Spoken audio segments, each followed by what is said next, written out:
Au sommaire de cette édition, il s'est ouvert ce matin à Ouagadougou la première édition de la Semaine nationale de la sécurité énergétique. Le COPSUEL entend minimiser les accidents liés à l'électricité. Plusieurs activités sont au programme telles que des conférences, des panels d'information et de sensibilisation, mais également des rencontres au B2B. L'ouverture de la Semaine nationale de sécurité énergétique à suivre dans ce journal. Et puis le journaliste et traducteur Amadé Adam Asoro vient de dédicacer son premier ouvrage. C'est un ouvrage intitulé AES chronique d'une audacieuse marche.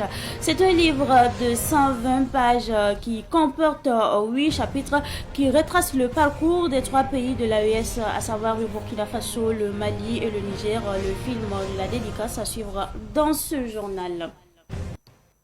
Mesdames et messieurs, bonsoir et bienvenue à ce rendez-vous consacré à l'actualité sur Savan TV. Le gouvernement burkinabé a officialisé ce matin l'adoption de tenues traditionnelles en faso d'Anfani pour les magistrats et greffiers lors des audiences, remplaçant ainsi les costumes hérités de l'époque coloniale.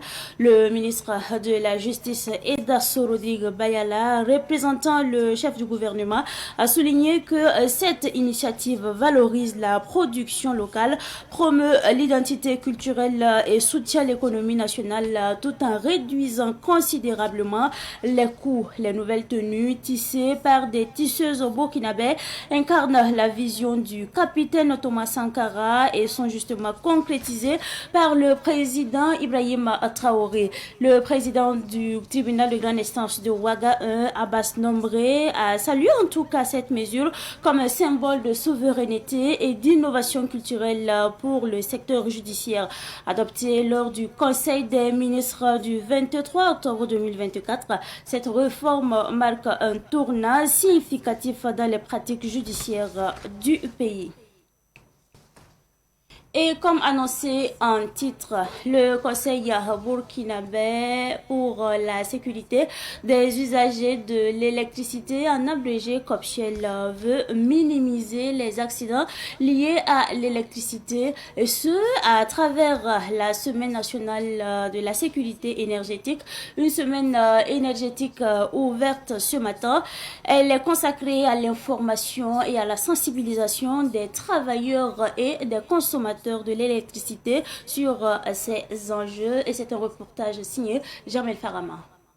Le constat amer lié aux conséquences d'une mauvaise manipulation de l'électricité à travers l'usage fréquent d'installations défectueuses et au manque de formation adéquate des électriciens justifie la tenue de la première édition de la Semaine nationale de la sécurité énergétique. Une semaine voulue par le Conseil burkinabé pour la sécurité des usagers de l'électricité pour, dit-il, informer, former et sensibiliser les acteurs et les consommateurs du courant électrique sur les bonnes pratiques pour prévenir les accidents électriques. Des années précédentes, nous avons constaté pas mal d'incendies, d'électrocution, que ce soit dans nos marchés, que ce soit dans nos habitations, voilà, dans nos lieux de travail.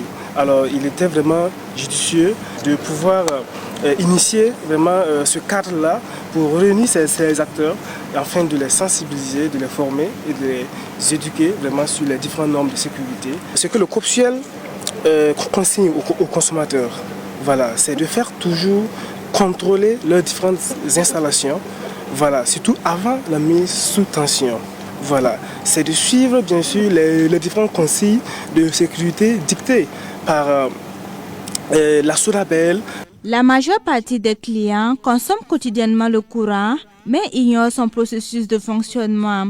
Et pour éviter que la source de lumière ne devienne une source de ténèbres, le parrain de l'édition invite les électriciens à accompagner les consommateurs avec un suivi de leur installation. Dès que vous installez l'électricité chez un consommateur, il faut penser aussi à comment il utilise ça et dans quelles conditions il l'utilise, et s'assurer que le confort que l'électricité doit apporter ne se transforme pas en malheur. C'est pour cela que ces genres d'initiatives sont importantes. Le ministère en charge de l'énergie, pour sa part, voit en cette initiative à laquelle il a adhéré une opportunité d'aboutir à une gestion rationnelle de l'énergie électrique au Burkina. La qualité des installations et la qualité des équipements qui ont une importance, même si vous avez l'énergie, comme ils l'ont relevé dans plusieurs messages, si l'expertise dans les installations manque, qui permettent de regarder un peu les installations et d'approuver les installations, les équipements techniques. Alors je crois que le message est cela.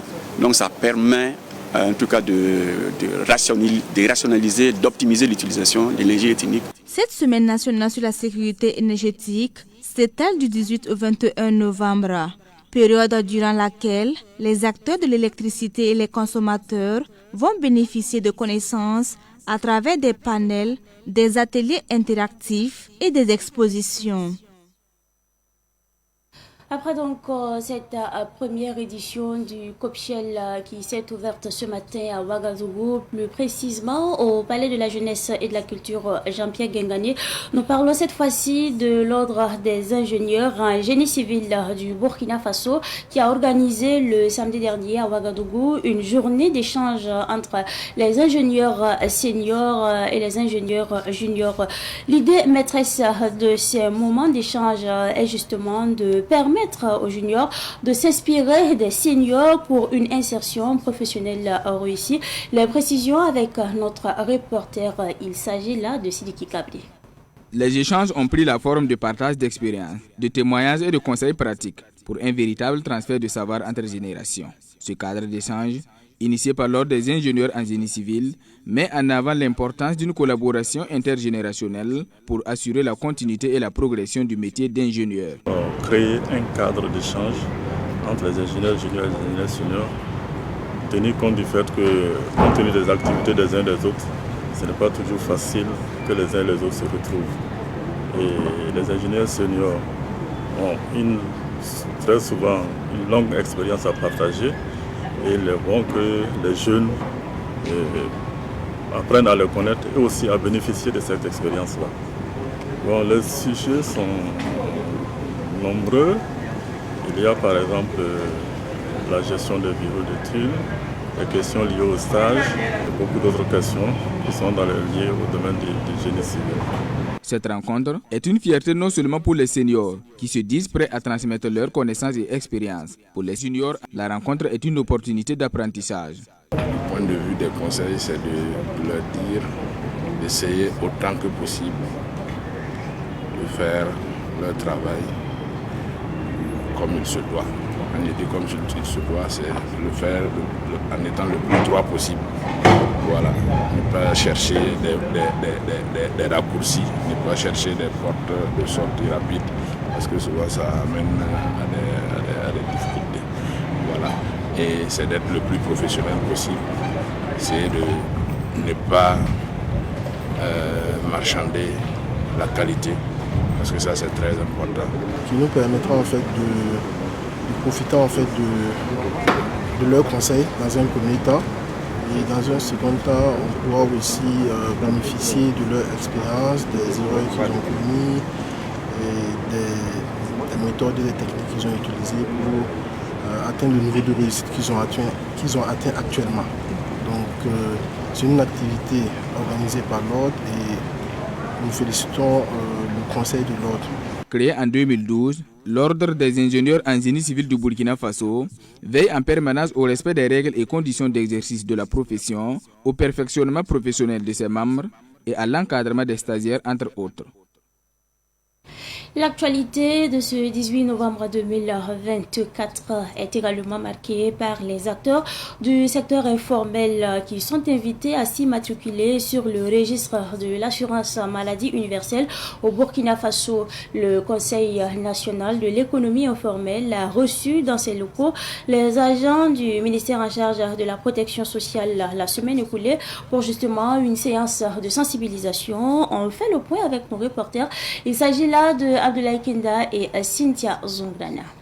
À cette audience des acteurs du secteur informel et des agents du ministère en charge de la protection sociale, il est question de la sensibilisation sur l'opérationnalisation du régime d'assurance maladie universelle. Une assurance objet d'une loi de 2015, mais dont l'opérationnalisation est lente jusqu'à présent. L'assurance maladie universelle, c'est quoi? C'est d'abord ce outil de solidarité entre Burkinabés. Parce que quand on regarde un peu dans les hôpitaux et autres, souvent quand tu pars à l'hôpital, tu entends qu'une personne qui est décédée, par manque peut-être de 200 francs, 500 francs ou 1000 francs, n'arrive pas à se soigner.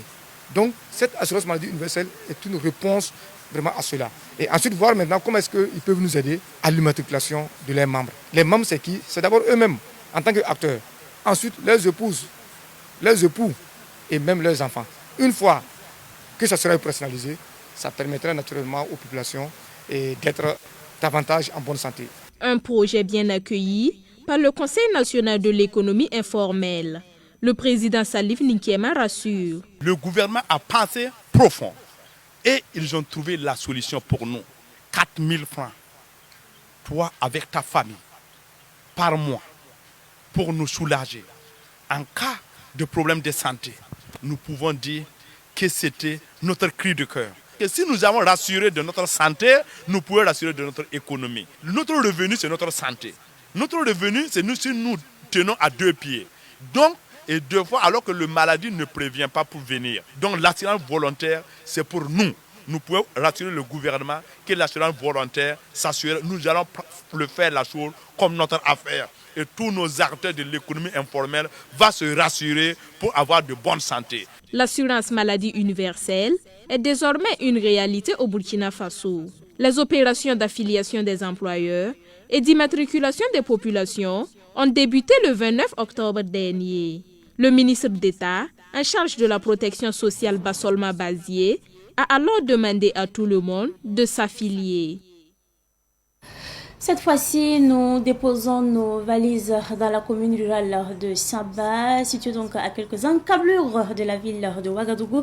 Et nous parlons justement de la coordination communale des associations de la veille citoyenne de Samba, qui traduit en tout cas sa reconnaissance au chef de l'État, le capitaine Ibrahim Traoré, aux forces de défense et de sécurité, ainsi qu'aux volontaires pour la défense de la patrie, pour leur engagement, leur sacrifice consenti à travers un meeting tenu le samedi dernier. C'est un reportage signé Daouda Yamewo.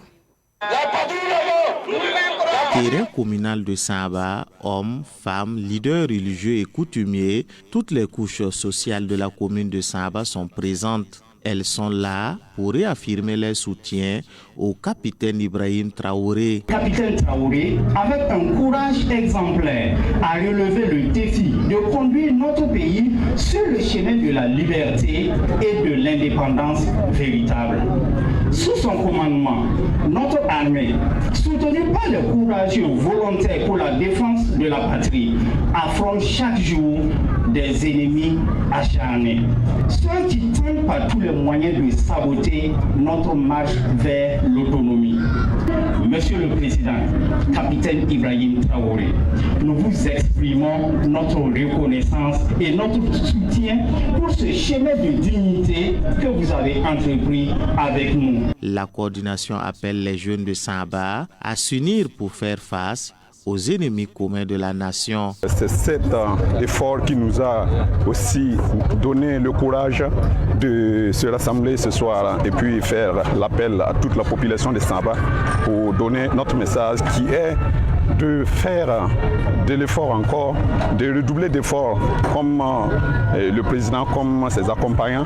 En plus, nos vaillants soldats qui sont au front et nous aussi, les jeunes qui sont dans les communes, de se donner aussi corps et âme pour la liberté de notre patrie.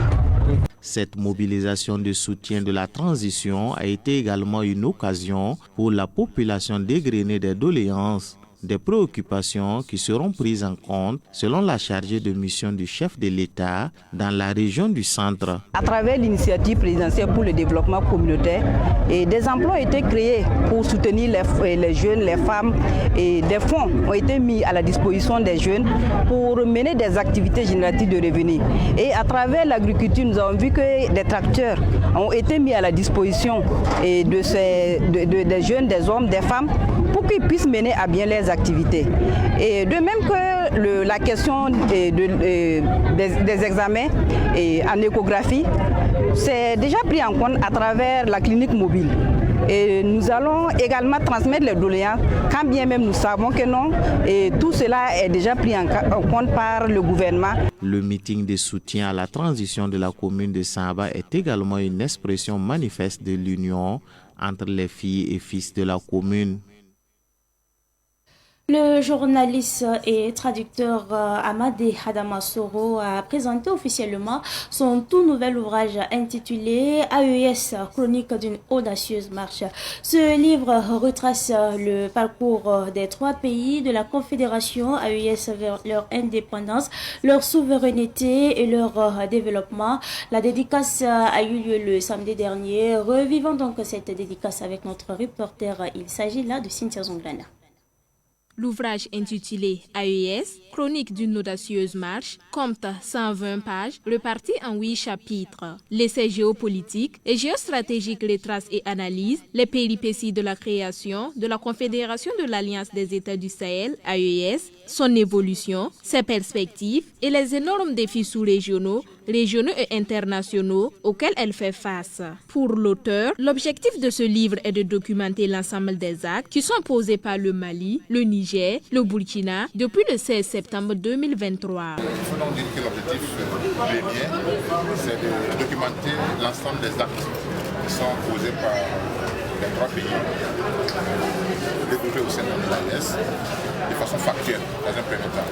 Et puis mettre en perspective tout cela afin que nous puissions savoir quelle est la trajectoire qu'il faut prendre pour à la fois faire face aux défis qui sont énormes dans notre quête d'une véritable autonomie, d'une véritable souveraineté.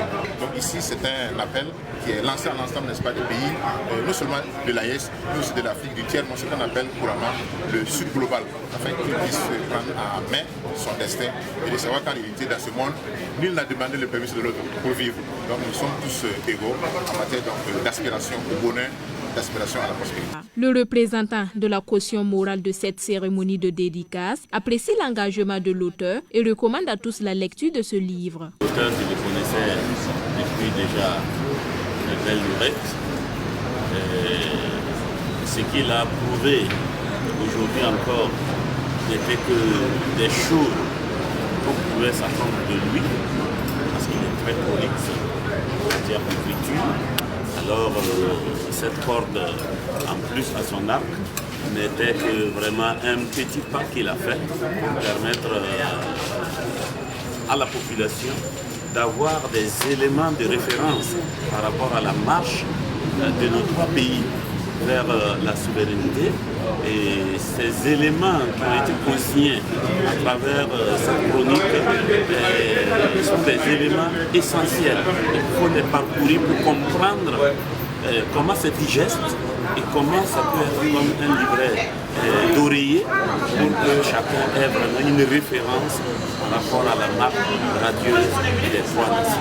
Le livre AES, chronique d'une audacieuse marche, est disponible au siège de Savane Média, à l'agence Al-Bouchra Voyage et à la librairie du complexe scolaire La Dignité au prix unitaire de 5 000 francs CFA. Après donc cette dédicace du livre intitulé AES, chronique d'une audacieuse marche du journaliste et traducteur Amadé Adama Soro, nous parlons cette fois-ci de la 19e édition de la Semaine du numérique qui a refermé justement ses portes le vendredi dernier à Ouagadougou à travers la nuit des lauréats. Une occasion pour le comité d'organisation de récompenser les meilleurs acteurs du monde numérique. On fait le point avec Yacouba Kiamtori. La semaine du numérique récompense les meilleurs acteurs. À travers la nuit des lauréats, plusieurs institutions étatiques et privées ont vu leurs efforts récompensés. Parmi eux, il y a Coris Bank International, 5 Monnaies, la Sonabel, l'ARCEP, la BCAO et l'IDICAS. Ils ont reçu chacun un gambri d'honneur. À cette occasion, les meilleurs acteurs dans les concours, à savoir le concours des services digitaux aux usagers, du mini-programme, des meilleurs stands et du concours de hacking éthique, ont aussi reçu des gambris d'or et des enveloppes financières. Au niveau du concours de hacking éthique, le premier prix est revenu à Mélène Willy Kaboré et Gaël Sama.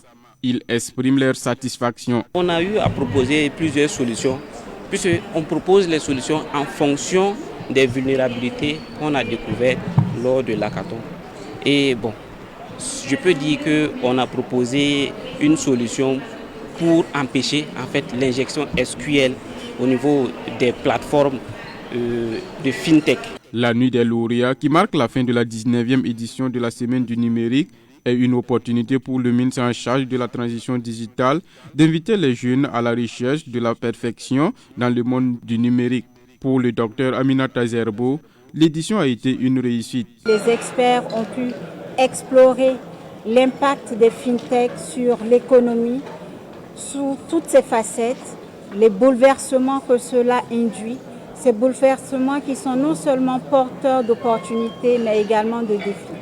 Leurs recommandations nous permettront de maximiser les opportunités qu'apportent ces technologies qui transforment structurellement les services financiers, mais également de réduire tous les impacts négatifs qu'ils peuvent apporter. Les ministres en charge de la communication électronique de la Confédération de l'Alliance des États du Sahel s'engagent à éliminer les frais du roaming à travers le free roaming d'ici le 31 décembre 2024. Nous avons convenu de faire une déclaration, n'est-ce pas, pour qu'en décembre 2024, qu'on puisse vraiment aboutir à la mise en circulation du free roaming, et cela en accompagnement de nos opérateurs et de nos régulateurs. Ça va d'abord faciliter et fluidifier la communication, c'est-à-dire que vous prenez votre téléphone, que ce soit en partant au Burkina ou au Mali ou au Niger, il n'y aura pas de changement et il n'y aura pas aussi de surfacturation. Les ministres en charge de la communication électronique de l'AIS repartent chacun avec des cadeaux. Un sabre a été remis au chef de l'État, le capitaine Ibrahim Traoré, et au premier ministre Dr Apollinaire Kelem de Tambela. La 19e édition de la Semaine du numérique était placée sous le thème « Transformation digitale et développement économique, enjeux des FinTech ». L'association Songtaba des femmes unies pour le développement basée à Tanguy-Ndassuri lance le projet dénommé Baomenga. Baomenga a pour objectif de réduire la vulnérabilité des jeunes filles et femmes exerçant dans les débits de boissons communément appelées serveuses. Le lancement du projet a eu lieu le jeudi dernier à Tanguy-Ndassuri dans le Kadiogo en présence de notre reporter Chérif Boukali Dianda. La mise en œuvre du projet Baomenga est motivée par le constat que, dans la commune de Tanguy-Ndassuri, des serveuses subissent toutes sortes de violences dans leur milieu de travail. C'est parti d'un constat. Nous avons fait un sondage au niveau de la commune de Tanguy-Ndassuri. Après une assemblée générale échangée avec les dames qui vraiment parlaient de la difficulté de ces jeunes filles dans ces maquis. Et une même a donné un témoignage qu'elle a vu une de ses filles être tabassée devant elle, qu'il faut qu'à suivre voie ce qui peut être fait. Alexandrine Baketa et Yatimpo Eme Agba, toutes des serveuses témoignent. Très souvent, il y a des clients qui nous obligent à sortir avec eux forcément. Et si même on refuse, ils nous tabassent. Et qu'on ne peut même pas parler ou bien se défendre. Les clients, quand ils viennent payer, des fois, ils invitent les hôtesses de venir s'asseoir avec eux. Les hôtesses s'assoient. À un moment donné, s'ils demandent à les filles de sortir avec eux, les filles refusent qu'elles ne veulent pas sortir. Ça devient bagarre. On les frappe violemment même. Selon Fabrice Bationo et Adma Stéphane Sam, tous patrons de maquis, le projet Baomenga est une belle initiative. En tout cas, c'est une belle initiative, voilà, puisque c'est une première, voilà, à Tanguy-Ndassuri ici, voilà, que ce projet voit le jour. Ce projet est la bienvenue parce que vraiment pas mal de projets, mais pas beaucoup de projets qui, en tout cas, qui fixent le regard sur la gestion des maquis. Donc nous saluons en tout cas le projet Baomenga. Le PDS de la commune de Tanguy-Ndassuri et marraine de la cérémonie, Rabiata Sawadogo, s'engage à accompagner le projet. Moi, PDS, en tant que première responsable de cette commune, je ne ménagerai aucun effort pour accompagner ce projet. Parce que ça y va de l'amélioration des conditions de travail de nos sœurs et ça contribue également au développement local de la commune. Le projet Baomenga, qui va durer 12 mois, entend minimiser les violences sexuelles que subissent les filles et les femmes travaillant dans les débits de boissons à Tanguy-Ndassuri et partant améliorer leurs conditions de vie et de travail. Et nous parlons cette fois-ci éliminatoire CAN Maroc 2025. Les étalons du Burkina Faso ont bouclé leur match de poule des éliminatoires de la CAN Maroc 2025 en s'inclinant lourdement 3-0 face aux hommes de Malawi lors de la 6e journée. Pour bilan, retenez que sur 6 matchs livrés, les étalons ont enregistré 3 victoires, un match nul et 2 défaites. Au total, 10 buts marqués contre 7 encaissés. Goal différentiel plus 3. Le Burkina Faso occupe donc au finish le 2e rang du groupe derrière le Sénégal avec 10 points. Monseigneur Jean-Marie Untani Compaoré, décédé le 9 novembre dernier, a été inhumé le week-end dernier à la cathédrale de l'Immaculée Conception de Ouagadougou. Ses obsèques ont mobilisé des fidèles catholiques et d'autres confessions religieuses. Revivons justement l'inhumation avec Cyprina Kelsey. Monseigneur Jean-Marie Untani Compaoré a passé toute sa vie au service de l'Église catholique au Burkina Faso. Du haut de ses 91 ans de vie, Jean-Marie Untani Compaoré comptabilisait 62 ans de mission au service de Christ. Et nous osons croire qu'il ne nous laisse pas orphelins. Généreux qu'il est, il continuera à prier afin que l'Église soit habitée par l'Esprit de Dieu et l'Église continue d'être visionnaire pour notre monde, en particulier pour notre Burkina Faso. De ses qualités, de sa vertu, qu'est-ce que vous aimez le plus? Ce que j'aime le plus, c'est la simplicité et l'affabilité. Des membres de sa famille pleurent la disparition d'un rassembleur. Son beau souvenir à nous, il aime rassembler. Il rassemble tous les fils de Lumbila, de Benoro, de Zignaré et puis c'est un bon papa. Que sa génération qui va marquer aussi d'autres générations. En famille, il était simple. C'est en toute simplicité qu'on avait les rencontres de famille. Souvent, on est assis et puis voilà, sans annoncer, il arrive. Et tout de suite, on organise, on discute et les autres cousins arrivent. Et vraiment, c'est comme ça que plusieurs fois dans l'année, avec ses sœurs, quand il partait chez ses sœurs, nos tantes, on se rencontrait, on partageait le repas familial et on discutait. Mais je pense que ce sacrifice en valait la peine.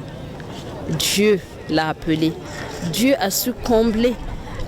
Tonton ne s'est pas marié, mais on ne peut pas compter le nombre d'enfants qu'il a.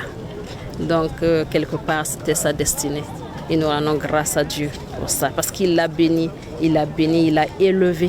Les obsèques de Monseigneur Jean-Marie Untani Compaoré ont mobilisé en plus des fidèles catholiques, des responsables d'autres confessions religieuses venus dire adieu à Monseigneur Jean-Marie Untani Compaoré, le rassembleur.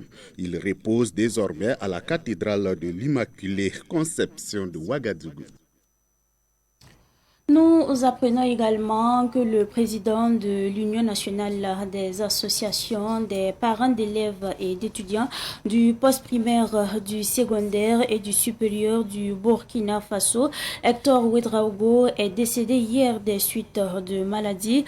Il était également le président de l'International des parents d'élèves depuis 2021.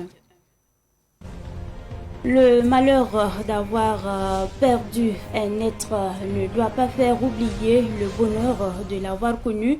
La mort laisse une peine que personne ne peut guérir, mais le souvenir de la personne demeure en nous pour toujours.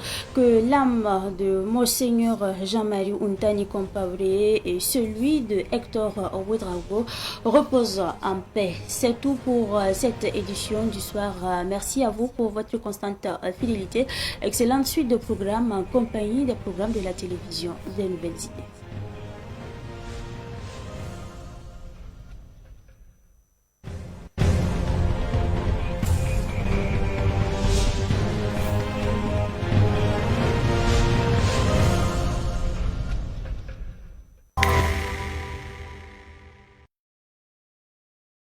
you.